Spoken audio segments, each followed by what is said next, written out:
Welcome back to So You Really Want to Learn Latin, and today we're just going to spend a little bit of time looking at what happened when Hannibal came over the Alps with those elephants. Now you will remember last time we talked about this and it seemed the most ridiculous venture, but this is in a little bit more detail what actually happened.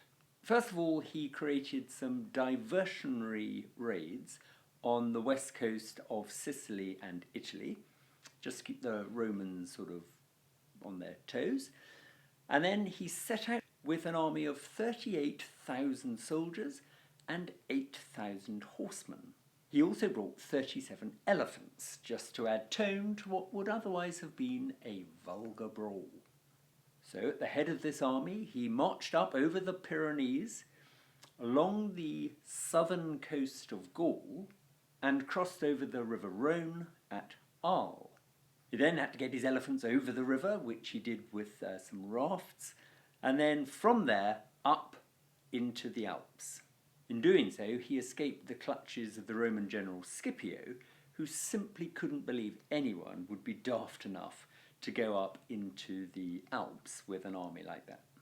So, with the assistance of some friendly Gallic tribes, and greatly impeded by some less friendly Gauls, Hannibal and his army got up into the Alps and started following the mountain passes over the mountains.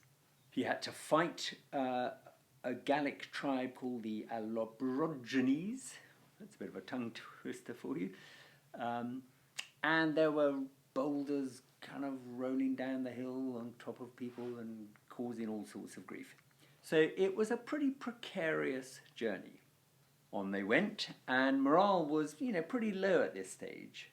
But then suddenly they sort of came over the crest of one, bit of rock, and there, laid out in front of them, as if on a map, were the plains of Italy.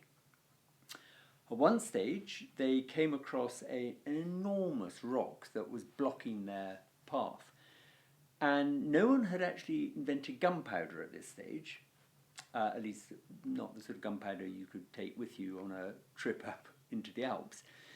And so what they did was they lit a fire hard up against the rock and got the rock absolutely red hot. And then they poured vinegar on top of the rock and it cracked. And then with hammers and things they smashed it up and got it out of their way. So a pretty neat way of dealing with an obstruction if you have time on your hand and a ready supply of soldiers' wine. So on they went down into the foothills of the Alps, and they arrived on the banks of the River Po, having lost 18,000 of their foot soldiers, 2,000 of the horsemen, and who knows how many of the elephants. But they'd got there, and they were now ready to march on Rome. Okay, next time we'll have a little look at what happened when the Carthaginian army started running amok in Italy. But until then, keep up the good work. See you back here on this channel very soon. Do subscribe if you haven't already, and keep up the good work.